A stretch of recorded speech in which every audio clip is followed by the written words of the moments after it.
your nation, your province, your southern Alberta. From the heart of Lethbridge, it's Bridge City News Weekend Edition with Jeanette Roche. Hello, thanks for joining us for a look back at Alberta this week. Well, it was a long night across Alberta last Monday evening, and it was marred by delayed election results arriving from Elections Alberta.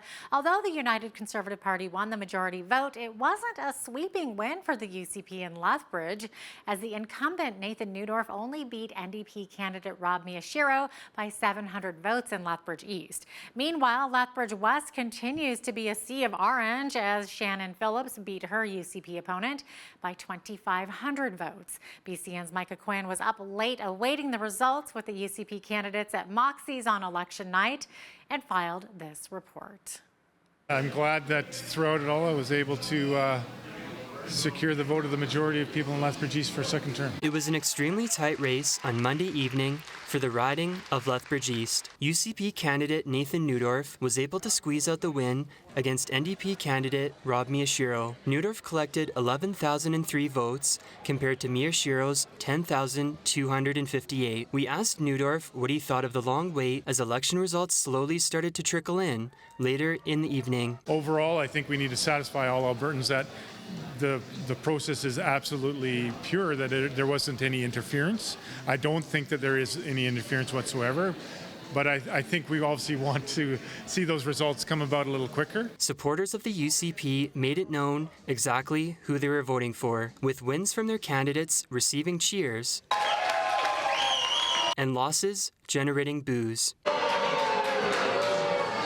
Over in Lethbridge West, it was not quite as close. UCP candidate Cheryl Seaborn was defeated by NDP candidate Shannon Phillips after Seaborn campaigned with the UCP for just under 2 months. Phillips received 12,083 votes compared to Seaborn's 9,534. Seaborn chatted with us following her loss, and even though she didn't pull out the victory, she was still gracious in defeat. When I did this, I wanted no regrets, and I can honestly say we have no regrets. Our team worked so hard.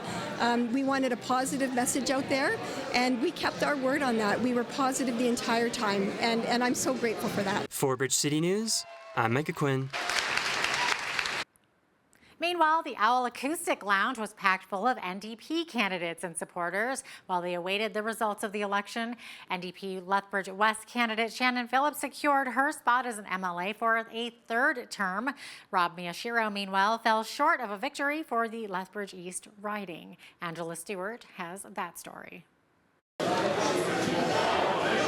It wasn't the outcome they had hoped for during Monday's election results, but many NDP candidates say they remain committed to building a better future for all Albertans, including Lethbridge West candidate Shannon Phillips. Beating out UCP candidate Cheryl Seaborn, Phillips will remain on as MLA for that riding, now for her third term. I'm deeply grateful. I'm profoundly grateful. I have profound gratitude to the people of Lethbridge West. With all 17 polls reporting, Phillips beat Seaborn by 2,549 votes. This was a massive campaign on both sides of the dividing line.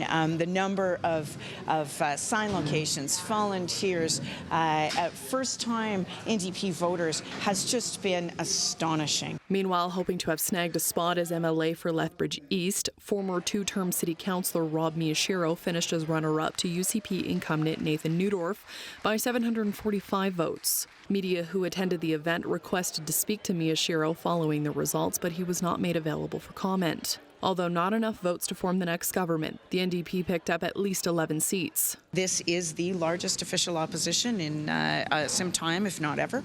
And there is no question that we are united behind our leader, Rachel Notley. Previously serving as the finance critic, Phillips says she isn't sure which portfolio she will get, but is happy to take on whatever role she is given. For Bridge City News, I'm Angela Stewart. And Lethbridge Mayor Blaine Higgin commented on Monday night's provincial election results. In a release, Mayor Higgin congratulated both the UCP's Nathan Neudorf and the NDP's Shannon Phillips and said, quote, "We are excited to begin working with our local MLAs and with the new provincial government. We aim to schedule meetings promptly after the next cabinet is formed." Well, after the break, the wildfires still burning. A northern Alberta community is now ordered to evacuate. All that plus, what will Alberta's new legislature look like? We'll be right back. Stay with us. And we will need to be unified in the days and years ahead because there's so much work to do together. We need to come together no matter how we have voted to stand shoulder to shoulder against soon to be announced Ottawa policies that would significantly harm our provincial economy.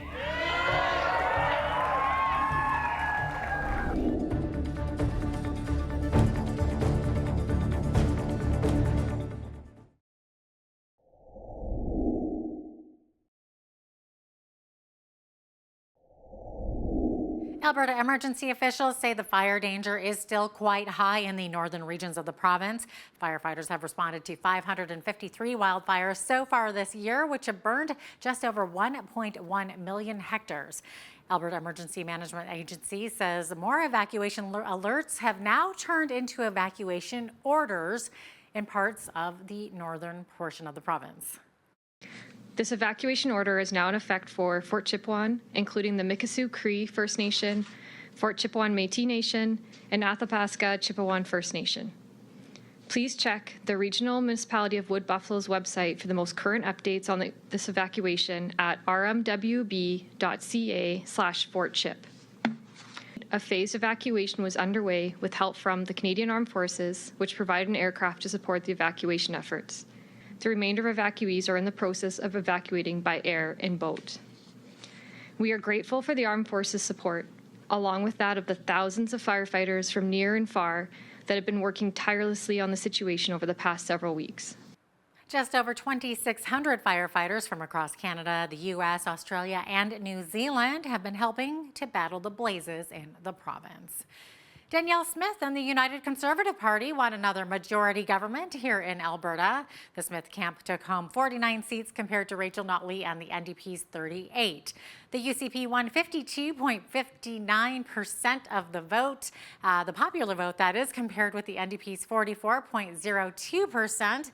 According to Elections Alberta, there were just over 2.8 million registered voters, and the unofficial turnout was 62.39%.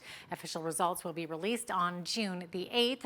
During her victory speech in Calgary, UCP leader Danielle Smith wasted no time taking a shot at the Trudeau Liberals. Well, to paraphrase our dear friend Ralph Klein, welcome to another miracle on the prairies. We look after each other, we take care of each other, and we must remember that there is much more that unites us than divides us. And we will need to be unified in the days and years ahead because there's so much work to do together. We need to come together no matter how we have voted to stand shoulder to shoulder against soon to be announced Ottawa policies that would significantly harm our provincial economy. And as Premier, I cannot, under any circumstances, allow these contemplated federal policies to be inflicted upon Albertans. I simply can't, and I won't. Alberta NDP leader Rachel Notley says this election was hard fought. She says she's proud of her team and the momentum they gained in all four corners of the province. As a movement, we have grown our support in every corner of this province. I'm very pleased that we will be welcoming at least 10 more MLAs to our caucus.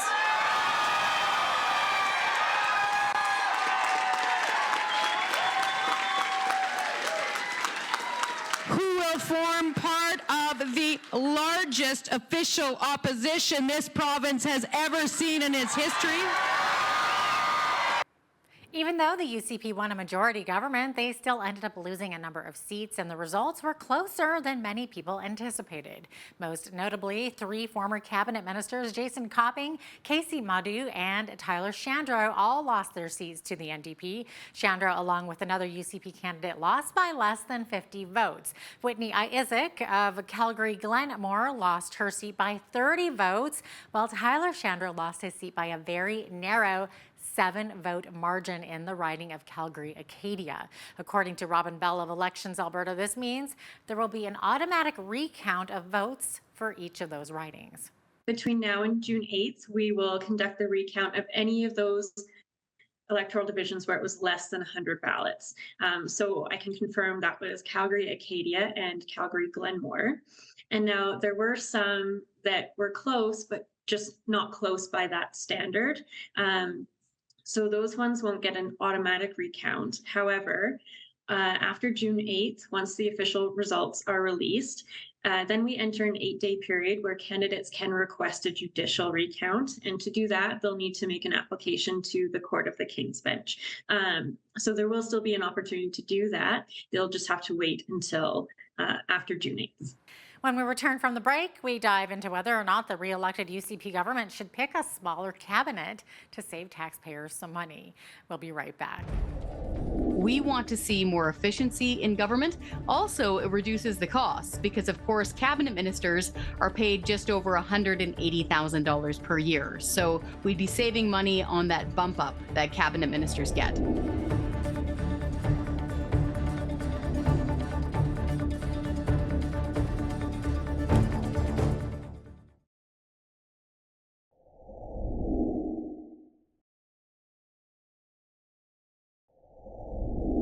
Welcome back. The Canadian Taxpayers Federation is calling on Alberta Premier Danielle Smith to pick a smaller cabinet to save taxpayers some money. The UCP, which won a majority on Monday, currently has 25 cabinet ministers. The CTF notes that in 1992, Premier Ralph Klein reduced his cabinet from 26 to 17 ministers. Alberta cabinet ministers are paid just over $181,000 per year. Chris Sims is the Alberta director of the CTF, and she joined Hal Roberts to discuss. Chris, you say that cutting cabinet will make it more efficient? Well, it reduces the number of people who have to pass paper around because there's fewer hands on deck, but they're able to still accomplish their goals. Keep in mind, these folks have big staff, and they also have folks in the bureaucracy who can help them as deputy ministers and assistants. So we want to see more efficiency in government. Also, it reduces the costs because, of course, cabinet ministers are paid just over $180,000 per year. So we'd be saving money on that bump up that cabinet ministers get. Now, when Rachel Notley was premier, the NDP actually had a smaller cabinet than what the UCP currently has? Yeah, we found that very interesting. So when former NDP Premier Rachel Notley was voted out of office in 2019, she actually had a cabinet of 22 people. So at resolution, when they actually had to have the election this time around, their cabinet was 25 people. So we're calling on the UCP and Premier Danielle Smith to take a long, hard look at that and shrink the size of cabinet. You know, folks here in Alberta, Hal, we're frugal-minded and we're hardworking. We want to see those values reflected in the size of cabinet. Thanks so much, Chris. That was Chris Sims, Alberta Director of the Canadian Taxpayers Federation, joining us from Lethbridge. By the way, the UCP won a slim majority on Monday night by taking 49 seats, while the NDP won 38. Alberta Teachers Association's president, Jason Schilling, says he's looking forward to working with his new government following Monday night's election. Schilling says the hope is that there will be a collaborative effort to work towards some of the issues and concerns teachers have. He says there's a lot of work that still needs to be done. We're looking to address class sizes. We're looking to address the complexity of needs that our students are coming into our classrooms, not only learning needs, but also social emotional needs. Counselors, psychologists, therapists to work with our students. There's a lot of support that is needed for our students, especially after the pandemic. There are still a lot of concerns around curriculum, the resources for that, the implementation of the curriculum, and then looking at the funding model that has been affecting larger jurisdictions that are seeing an increasing number of students, and smaller ones we're creating a have-not situation with funding in our province. And we need to find a way to make sure that every student is seen as an investment in this province. Schilling says he's spoken with Premier Smith in the past on these issues and hopes relationship building is a priority for the next education minister. Meanwhile, another big question is how will Premier Smith's relationship be with Ottawa going forward? I caught up with federal political columnist Brian Lilly, who says it could be a bit bumpy. Brian, what do you think the relationship will be like between the newly re-elected Smith government in Edmonton and the Trudeau government in Ottawa? It's going to be rocky, but if the two leaders are smart, won't be unworkable. And what I mean by that is, we heard Danielle Smith in her victory speech take a shot at Justin Trudeau right off the top. We're going to stand here against Ottawa interfering in Alberta's livelihood. And, okay, so that's expected. And we can expect that Justin Trudeau is going to take shots. And you'll hear Liberals out of Ottawa sniping about how she's got a reduced mandate. I mean, ignoring the fact that Justin Trudeau is running a minority government after losing seats in the last 2 elections and having the smallest plurality of votes. Or he doesn't even have the plurality of votes. He lost the popular vote, and he's got the smallest percentage of the popular vote to form government in Canadian history. They're still going to snipe that, Smith has a reduced mandate, which is true, but she's still doing better than Justin Trudeau. But on the working together side, there are certain things that we've already seen that they will work together on. The $10 a day childcare program, that's something that parents want, or a good number of parents want, and the program's there. Danielle Smith is going to continue to work on that to try and make lives better for working moms and dads in Alberta. We saw before the election was called that she was willing and ready to jump on the new healthcare deal and say, yeah, I'll be a part of that. Why would she do that? Because who wants to go into an election saying, oh no, I'm against taking federal money? To see that entire interview with the very colorful Brian Lilly, be sure to check out Bridge City News' YouTube channel. We do need to take a quick break, but we'll be back with more post-election analysis. Don't go away.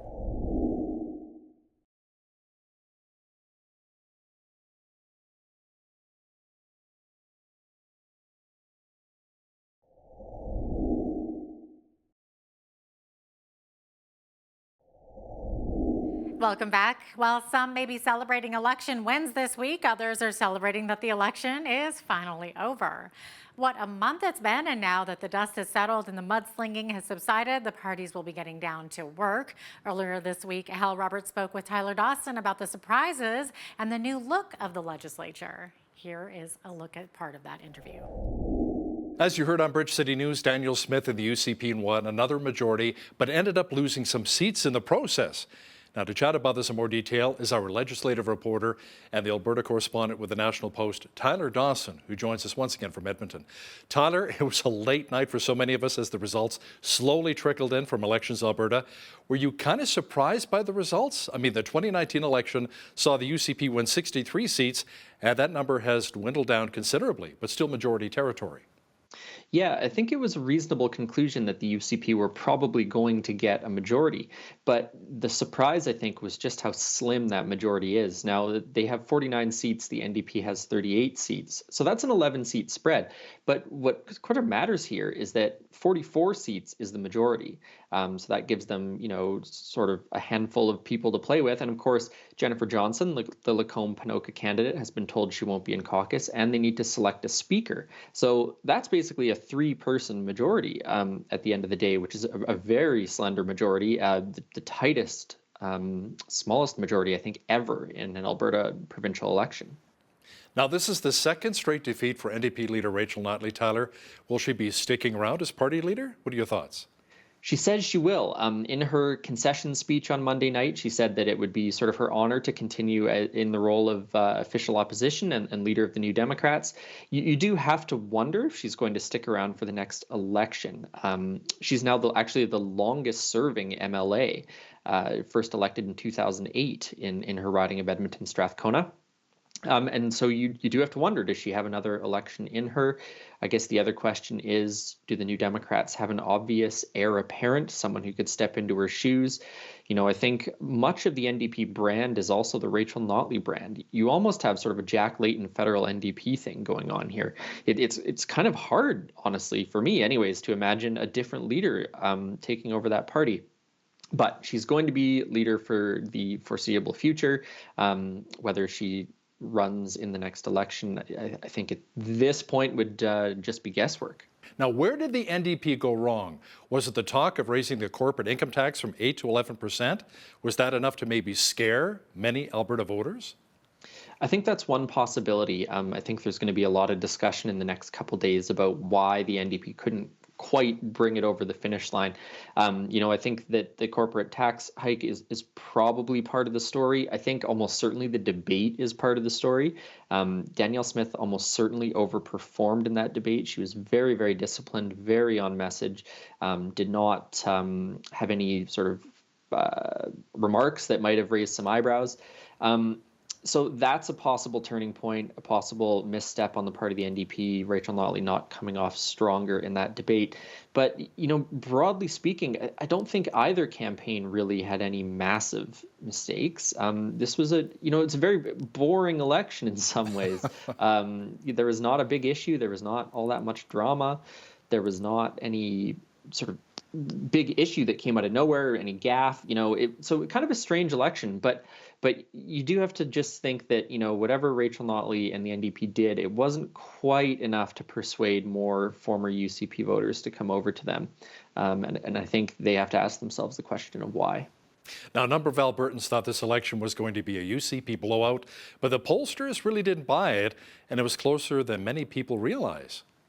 And it was closer, I would say, than a good number of the pollsters predicted. The polls sort of showed a little bit of a UCP lead going into this, and that's sort of what held throughout the night. But yeah, Alberta's gone so heavily conservative so often in the past that Monday night, I think, was a little bit of a surprise for people. And, the thing that is, maybe atypical about it is there's sort of these three constituencies that we've talked about before, Edmonton, Calgary, and the rest of the province. And usually you win 2 out of 3 to form government. What's interesting about last night is the UCP kind of won, 1.5, and that was enough. They won half of Calgary and they won sort of rural and small town Alberta by and large.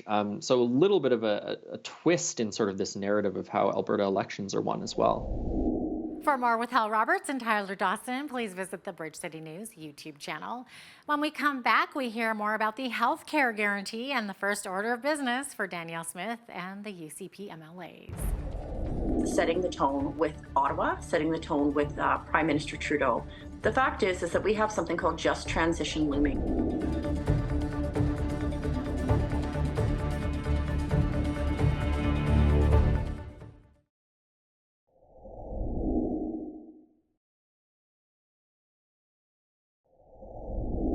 Welcome back. Alberta Proud is a group of passionate Albertans who are quite vocal about many issues impacting the province.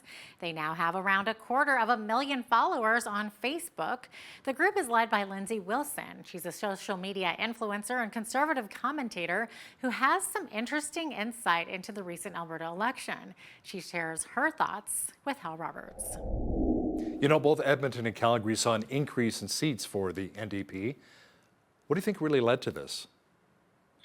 Edmonton is what we really have to watch for. I think the UCP, we lost Casey Madhu's seat. We've lost everything in Edmonton. It's a stronghold of Orange.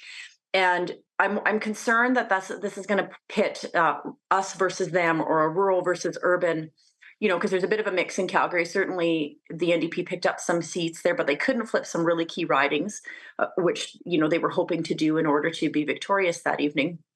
But we've got a real problem when we know that there's kind of more of a left-leaning inside Edmonton. It's the capital, a lot of public sector jobs and that sort of thing. So I think the UCP has their work cut out for them.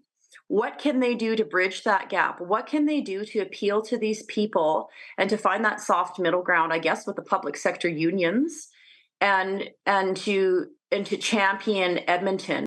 UCP leader Danielle Smith focused a lot on the economy and taxes, and the NDP and Rachel Notley talked a lot about healthcare and education.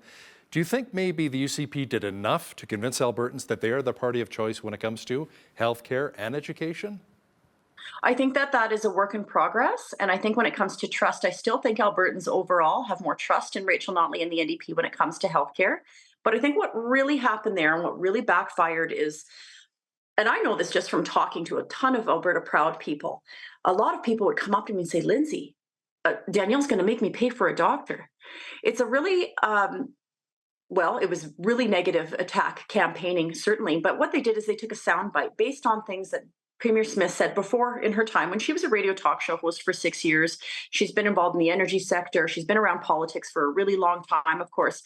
And as a champion for private sector, she's of course pontificated and tossed around different ideas based on the intention of how do we make, I mean, AHS is one of the most bloated bureaucracies out there. I think a 5-to-1 manager ratio capital.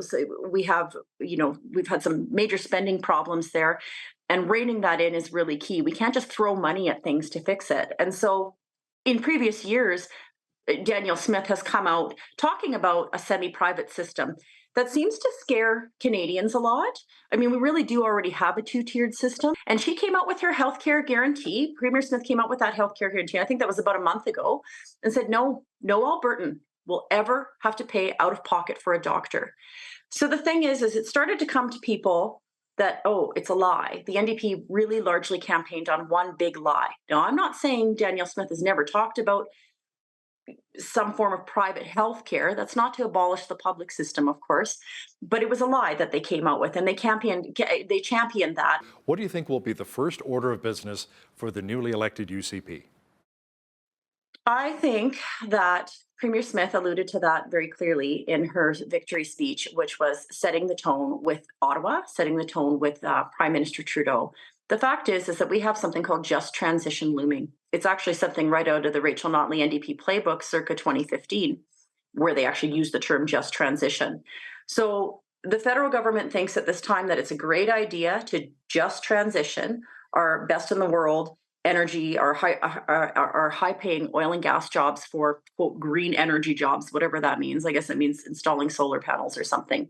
And that is a huge, huge risk. So I think that Premier Smith is going to get tough. I think we're going to see a lot of united front with her and Premier Scott Moe. Interesting point. Premier Scott Moe is, I think, the second most popular premier in the country right now. And he's getting praised for the Saskatchewan First Act and, putting Saskatchewan in charge of their resources, putting Saskatchewan first over Ottawa. He's getting praised for the same things that Premier Smith has been heavily, heavily criticized for. So I think people don't need to be scared of the Sovereignty Act. They don't need to be afraid of these things. It's just about putting Alberta first. Enough is enough. The Trudeau government continues to show us that they don't care about us, that they think our best in the world energy is in fact bad. And I think that that's going to be the first order of business, is moving forward on some of those fronts. I'm really excited to see what's going to come out of this and kind of having that united Western front. After the break, we take a dive into Alberta's wild and natural areas, and what better time too with the warm weather upon us. Stay with us, we'll be right back. Our motto is that we're defending wild Alberta through awareness and action.